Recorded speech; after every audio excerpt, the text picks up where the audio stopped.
Jumlah santri yang meninggal dunia akibat ambrolnya tembok kolam di Pondok Modern Darussalam Gontor Kampus 5 Darul Qiyam, Kecamatan Sawangan, Kabupaten Magelang, Jawa Tengah, bertambah menjadi 4 orang.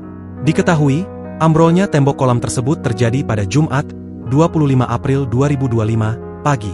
Peristiwa tragis itu terjadi ketika tembok kolam dengan fondasi setebal 50 cm, panjang 15 meter, dan tinggi 3 meter ambrol itu menimpa kamar mandi yang sedang digunakan puluhan santri untuk mandi dan menunggu giliran.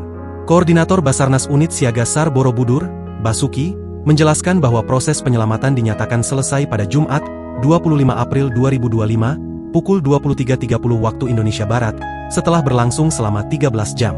Proses evakuasi cukup sulit karena kondisi fondasi yang tebal dan ruang yang sempit. Tebalnya fondasi yang menimpa tembok kamar mandi cukup mempersulit kami evakuasi juga dengan celah ruangan yang sempit. Ujarnya di kantor SAR Borobudur, Sabtu, 26 April 2025, dini hari.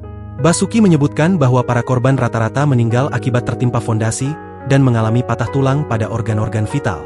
Yang meninggal rata-rata karena terhimpit fondasi dan mengalami fraktur di organ-organ vital, ungkapnya.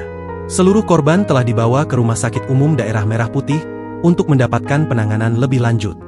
Adapun identitas keempat santri yang meninggal dunia yakni Wildan asal Surabaya, Refhan Hafidz asal Tangerang, Bima Arya asal Surabaya dan Fadhil Hanafi asal Depok. Dengan berakhirnya proses evakuasi, pihak berwenang akan melanjutkan investigasi untuk memastikan penyebab teknis ambrolnya kolam serta mengevaluasi aspek keselamatan bangunan di lingkungan pondok pesantren.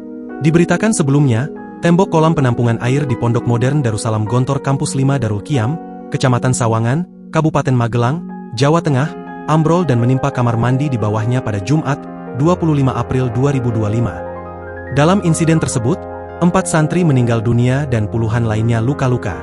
Peristiwa terjadi sekitar pukul 10.30 waktu Indonesia Barat. Saat itu, sekitar 29 santri tengah mandi dan menunggu giliran di kamar mandi yang berada tepat di bawah kolam.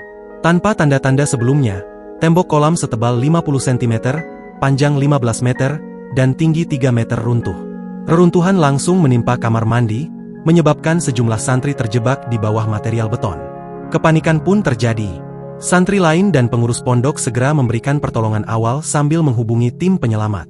Download Tribun X sekarang, menghadirkan lokal menjadi Indonesia.